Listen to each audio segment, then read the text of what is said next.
Shubham Dadasaheb Awtade spectrum academy आयोजित राज्यस्तरीय वक्तृत्व स्पर्धेत मला बोलण्याची संधी दिली त्याबद्दल सर्वप्रथम मी स्पेक्ट्रम अकॅडमीचे आभार व्यक्त करतो।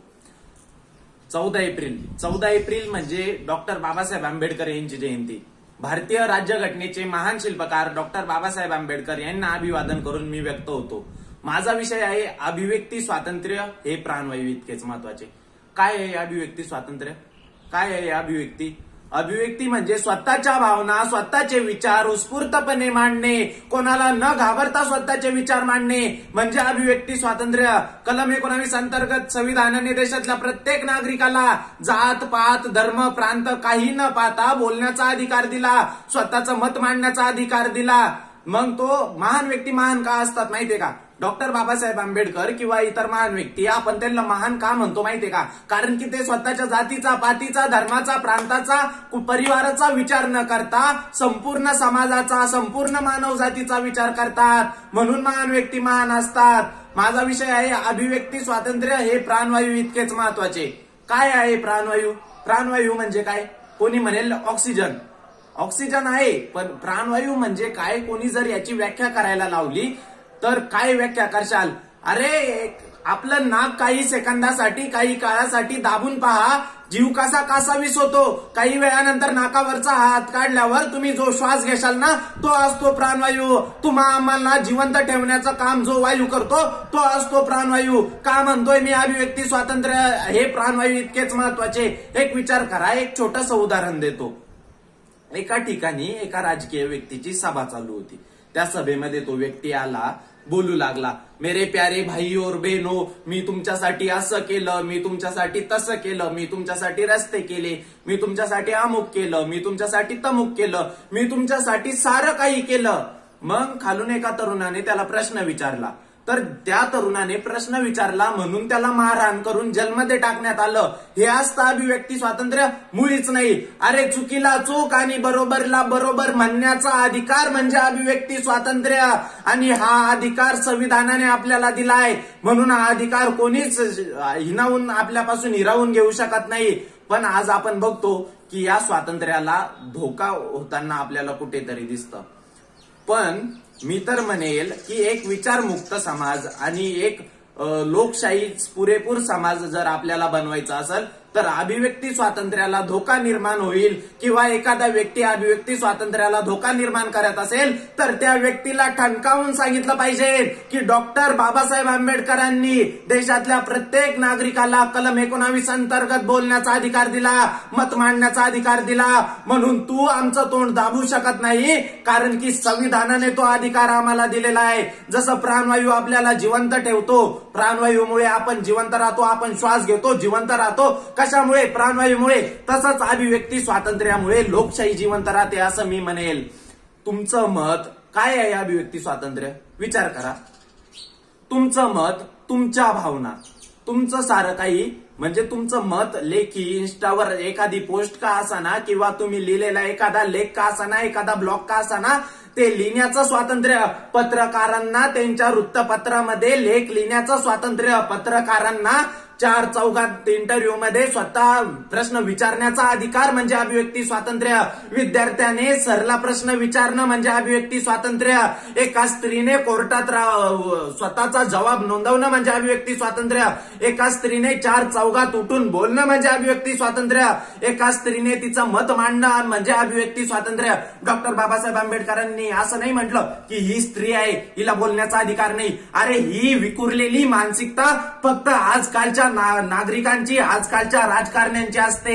महान व्यक्तींची अशी विखुरलेली मानसिकता कधीच नाही। एखादी स्त्री विधवा आहे तर तिला बोलण्याचा अधिकार नाही का? अरे हो, ती बोलू शकते। तिचा नवरा वारला तर काय झालं? तिला संविधानाने बोलण्याचा अधिकार दिला, म्हणून ती बोलू शकते। शेतकरी फक्त पिकवतच नाही, शेतकऱ्याला काय असतं? अभिव्यक्ती स्वातंत्र्य नसतं तर काय झालं असतं? शेतकरी फक्त पिकवत राहिला असता।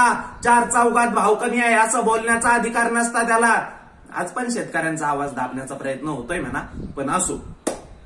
अभिव्यक्ती स्वातंत्र्यामुळे देशातला प्रत्येक नागरिक स्वतःचं मत मांडू शकतो। विचार करा, जर तुम्ही तुमचं मत मांडताय, तुमचं तोंड एखाद्याने दाबले तर काय भावना येईल तुमच्या मनामध्ये?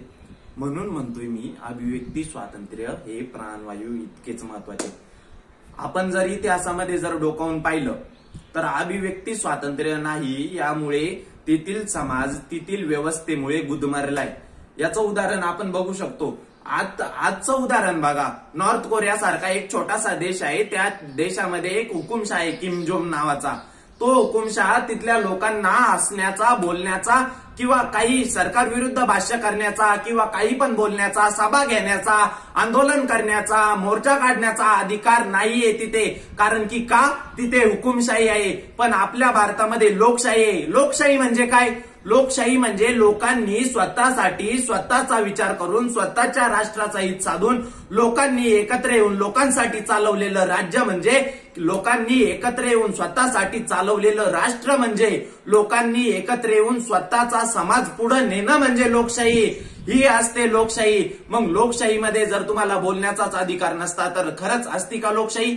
नाही, ती असते राजेशाही किंवा हुकुमशाही. पण संविधानाने आपल्या देशाला आपण म्हणतो की आपला देश प्रजासत्ताक आहे. का प्रजासत्ताक आहे? कारण की इथे लोकशाही, इथे कोणाचं पारतंत्र्यात नाहीये. आपण विचार करा, ब्रिटिशांच्या काळामध्ये ब्रिटिश सरकार विरुद्ध बोलणं गुन्हा होता. ब्रिटिशांना जर कोणी काही ब्रिटिशांविरुद्ध बोललं तर त्याला फाशी व्हायची. अरे तुम्हाला तोंड दिलेलं आहे, तुम्हाला डोकं दिलेलं आहे. कशासाठी डोकं दिलेलं आहे? देवाने विचार करण्यासाठी. आणि तोंड दिलेलं आहे बोलण्यासाठी. तुम्ही स्वतःचं मत, स्वतःचे विचार डोक्यामध्ये विचार करून स्वतःच्या तोंडाने मांडू शकता, लेखी लिहू शकता, इन्स्टावर एखादी पोस्ट टाकू शकता. कशामुळे? अभिव्यक्ती स्वातंत्र्यामुळे. नाही, ती असते राजेशाही किंवा हुकुमशाही. पण संविधानाने आपल्या देशाला आपण म्हणतो की आपला देश प्रजासत्ताक आहे. का प्रजासत्ताक आहे?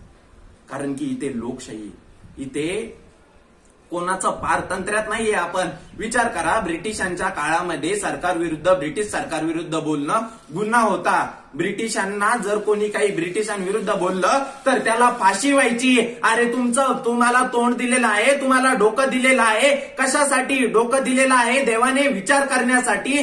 आणि तोंड दिलेलं आहे बोलण्यासाठी. तुम्ही स्वतःचं मत, स्वतःचे विचार डोक्यामध्ये विचार करून स्वतःच्या तोंडाने मांडू शकता, लेखी लिहू शकता, इन्स्टावर एखादी पोस्ट टाकू शकता. कशामुळे? अभिव्यक्ती स्वातंत्र्यामुळे. एक विचार करा, अभिव्यक्ती स्वातंत्र्य नसतेच तर एक साधं उदाहरण बघू. अभिव्यक्ती स्वातंत्र्य नाही.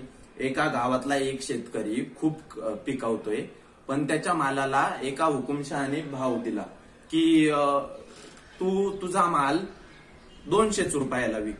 मग त्या शेतकऱ्याला बोलण्याचा पण अधिकार नसता की मी माझा माल 200 रुपयाला का विकू? मार्केटमध्ये आवक तर खूप कमी आहे, तर मग मी माझा माल 200ला का विकू असं म्हणण्याचा पण अधिकार नसता. पण आज अभिव्यक्ती स्वातंत्र्यामुळे कोणी पण मोर्चा काढू शकतो, स्वतःचं मत मांडू शकतो.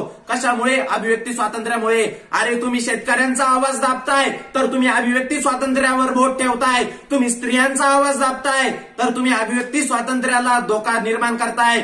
अरे तुम्ही विद्यार्थ्यांचा आवाज दाबताय तर अभिव्यक्ती स्वातंत्र्याला धोका निर्माण करताय. विरोधी पक्षनेत्याचा आवाज दाबताय तर अभिव्यक्ती स्वातंत्र्याला धोका निर्माण करताय. अरे तुम्ही समाजातल्या एका तळागाळातल्या माणसाचा विचार दाबताय तर तो अभिव्यक्ती स्वातंत्र्याला धोका निर्माण करताय. कलम 19 अंतर्गत स्वातंत्र्याने प्रत्येकाला बोलण्याचा अधिकार दिला. मग तुमचं ते बोलणं लेखी असू, मौखिक असू किंवा इन्स्टावर एखादी किंवा फेसबुकवर एखादी टाकलेली पोस्ट का असेना. म्हणून मी म्हणतोय अभिव्यक्ती स्वातंत्र्य हे प्राणवायू इतकेच महत्वाचे. विचार करा, मी तर म्हणेल प्राणवायूमुळे एखादा व्यक्ती गुदमरेल, पण अभिव्यक्ती स्वातंत्र्यच जर हिरावून घेतलं तर संपूर्ण समाजच गुदमरेल. म्हणून अभिव्यक्ती स्वातंत्र्य महत्वाचं आहे. आणि आपल्याला या स्वातंत्र्याचं रक्षण करणं हे आम्हा सर्वांचं कर्तव्य आहे. कारण की डॉक्टर बाबासाहेब आंबेडकर म्हणले होते, शिका, संघटित व्हा आणि संघर्ष करा. अरे तुम्ही शिकशाल, संघर्ष पण करशाल, पण संघटित होण्यासाठी कोणाला एकाला तरी पुढे येऊन स्वतःचे विचार मांडावे लागतील.